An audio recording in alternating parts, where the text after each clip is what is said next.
Oh, hello, my name is Hanny, and you may have noticed that my voice has changed and my name has changed, and that's because I've transitioned and am proud to be queer and transgender, non-binary, and I use they, them pronouns now. But I have come back to this project after receiving so much positive feedback that I decided that even though my voice sounds a little bit different, I wanted to finish what I started, and I'm hoping to get the full book out by the end of the year. So here is chapter 2. What's said is said. The storm raged on over Sarah's house. The clouds boiled. Rain lashed the leaves on the trees. Thunder was following by lightning. Sarah was listening. What she was listening to was an unnatural silence within the room. Toby had stopped crying, so suddenly it scared her. She looked back inside the nursery. The bedside light was out. "Toby?" she called. He did not respond. She flicked the light switch beside the door. Nothing happened. She jiggled it up and down several times to no effect. A board creaked. "Toby, are you okay? Why are you not crying?" She stepped nervously into the quiet room, the light from the landing coming through the doorway threw unfamiliar shadows onto the walls and across the carpet. In the lull between two thunderclaps, she thought she heard a humming in the air. She could detect no movement at all in the crib. "Toby," she whispered in anxiety, walked toward the crib with her breath drawn. Her hands were shaking like aspen leaves. She reached out to pull the sheet back. She recoiled. The sheet was convulsing. Weird shapes were thrusting and bulging beneath it. She thought she glimpsed some things poking out from the edge of the sheet, things that were no part of Toby. She felt her heart thumping. She put her hand over her mouth to stop herself from screaming.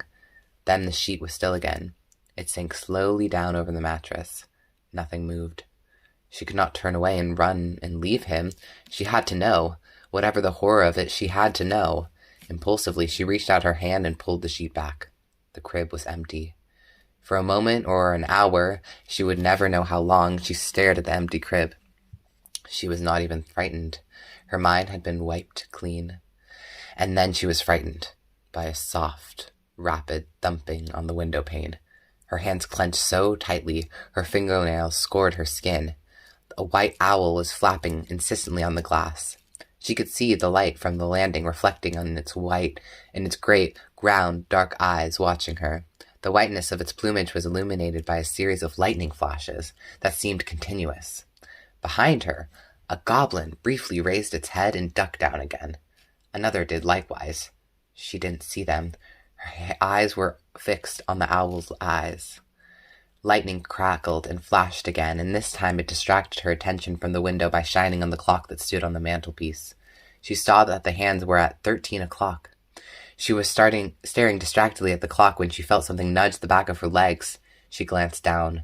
The crib was moving across the carpet on scaly legs like a lizard's, with talons for toes, one leg at each corner of the crib. Sarah's lips parted, but she made no sound. Behind her, something snickered. She spun around and saw it duck down again across the chest of drawers. Shadows were scuttling across the walls. Goblins were prancing and bobbing behind her. Sarah was watching the chest of drawers. Like the crib, it had a scaly, clawed foot at each corner, and it was dancing. She wheeled around, mouth open, hands clenched, and saw the goblins conversing. They ducked away in the shadows to evade her eyes. She looked for something that would serve as a weapon. In the corner of the nursery was an old broom. She took it and advanced upon the goblins. Go away, she whimpered, trying to sweep them up, but the handle of the broom twisted in her hands and slithered out of her grasp. The storm wind rose to a pitch. Lightning made the daylight in the room, and scared faces suddenly began to vanquish into cupboards, drawers, or down the cracks between the floorboards. As the thunder boomed and the wind shook, a blast of air blew the window open. Between the fluttering curtains, the white owl entered. Sarah wrapped her arms around her face and screamed again. She was petrified that the flapping owl would brush across her. She thought that she would die if it did. She felt the wind blowing her hair around, but the flapping had ceased. Between her fingers, she peeked out to see where the bird was perched. Perhaps it had flown out again. A prolonged crackling of lightning was throwing a giant shadow on the wall facing the window. It was the shadow of a human figure. Sarah spun around. Silhouetted against the stormy sky was a man. He wore a cloak, which swirled in the wind. She could see that his hair was shoulder-length and blonde. Something glinted around his neck. More than that she could not see in the dim light. She said, and cleared her throat. Who are you? Don't you know? The man's voice was calm, almost kindly. Lightning traced the veins of the sky and lit up his face. He was not smiling, as one might smile on greeting a stranger, nor was his expression fierce. His eyes were fixed upon Sarah's with an intensity she found compelling. When she took it a step further, into the light shining from the doorway, she did not retreat. If his eyes had not hypnotized her, the golden chain around his neck might have. A sickle-shaped ornament hung from it, upon his chest. His shirt was cream-colored, open at the front, loose-sleeved, with silken cuffs on the wrists. Over it he wore a tight black waistcoat. He was shod in black boots over gray tights, and on his hands were black gloves. In one of them he held a jeweled knob of a curious cane with a fishtail shape at the end. Sarah answered, The humming that she had thought she heard in the air was now quite distinct and musical. The stranger smiled at her hesitancy. He was certainly handsome. She had not expected that. When she spoke, her voice was a whisper. You're him, aren't you? You're the king of goblins. He bowed. Jareth. She resisted the ridiculous impulse to return a curtsy. I have saved you, he said. I have liberated you from these bonds that distressed you and frightened you. You're free now, Sarah. Oh, no, I don't want to be free, she answered. I mean, I do, but I want my little brother back. Please. She gave him a tiny smile. If it's all the same to you. Jareth folded his hands on the top of his cane. What's said is said. But I didn't mean it, Sarah replied quickly. Didn't you now? Oh, please, where is he? Jareth chuckled. You know very well where he is. Please bring him back, please. She heard herself speaking in a small voice. Please. Sarah, Jareth frowned and shook his head. His expression was all concern for her. Go back to your room. Read your books. Put on your costumes. This is your real life. Forget about the baby. No, I can't. For a moment they regarded each other, adversaries trying to seize each other on the onset of a long contest. Thunder rumbled. When Jareth raised his left arm and made a large gesture with his hand, Sarah looked around, thinking he was summoning assistance. When she faced him again, a glowing crystal had appeared in his hand. I've brought you a gift, Sarah, he said, holding it out to her. She paused. She could not trust him. What is it? A crystal. Nothing more. Except that, if you look into it, it will show you your dreams. Sarah's lips parted involuntarily. With a teasing smile, Jareth watched her face while he spun the shining crystal around in his fingers. Her hand started to reach for it. He smiled a little more and withdrew the crystal from her. Raising the cane with his other hand, he told her, But this is not a gift for an ordinary girl, one who takes care of a screaming baby. His voice was quieter now and huskier. Do you want it, Sarah? He held it out to her again. This time her hands remained by her sides, and she made no answer. Her dreams were fixed on the dancing, flashing glints of the crystal, to see her own dreams.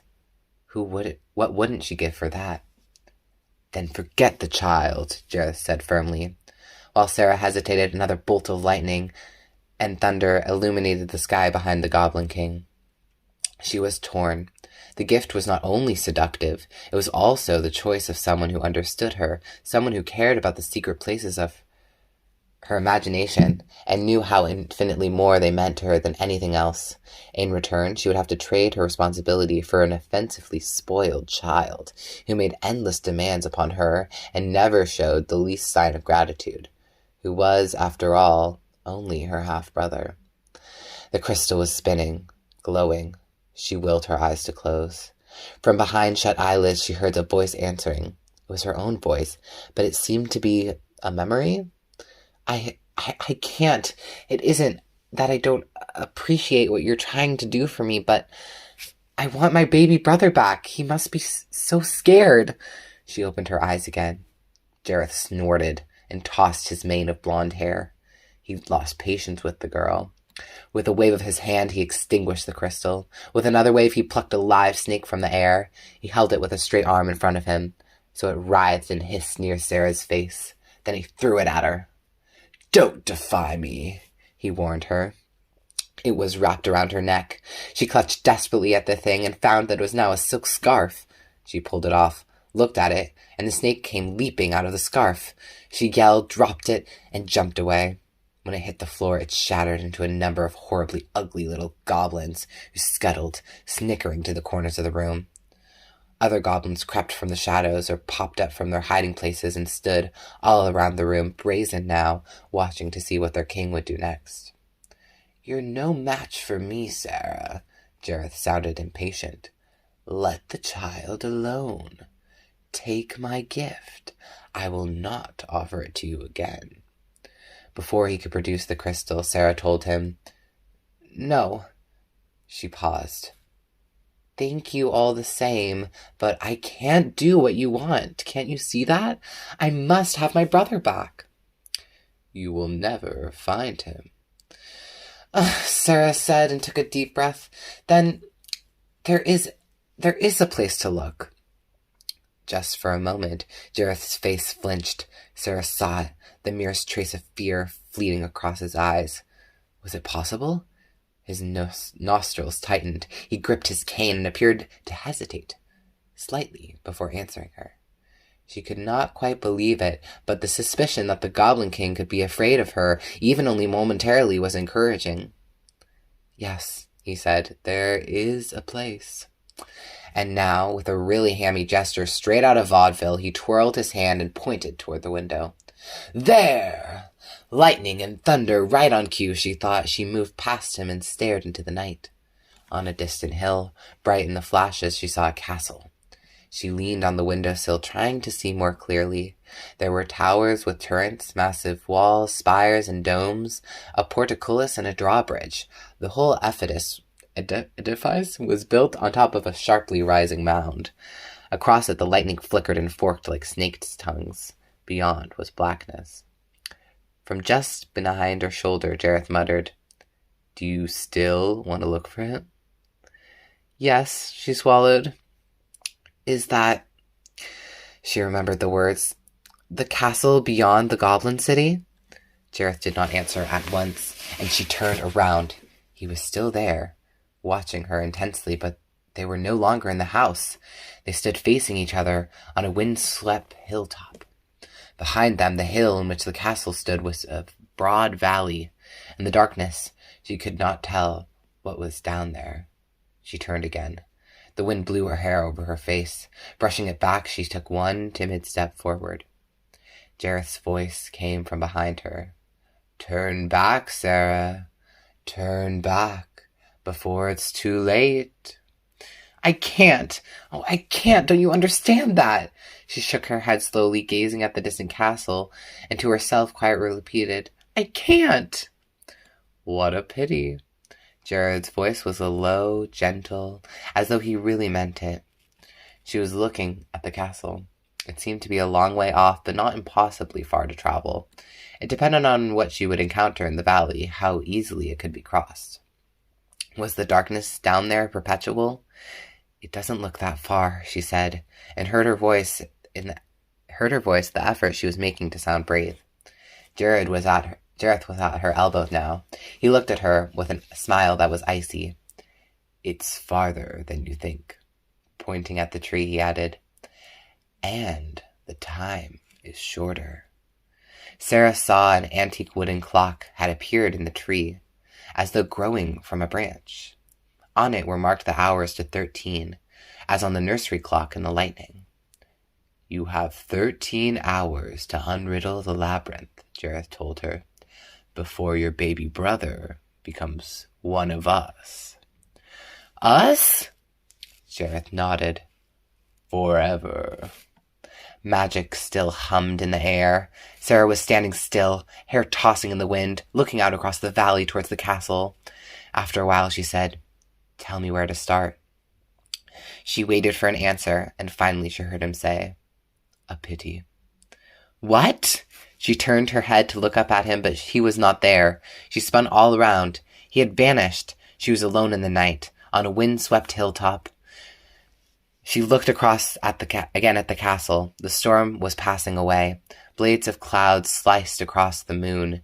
She thought she glimpsed the figure of an owl, high above, wings spread wide on the air as he flew steadily away from her. She took another step forward, down at the hillside, but there was no ground beneath her feet. She began to fall. Thank you for listening. Again, I will try to have this whole book done by the end of 2022. Bye for now.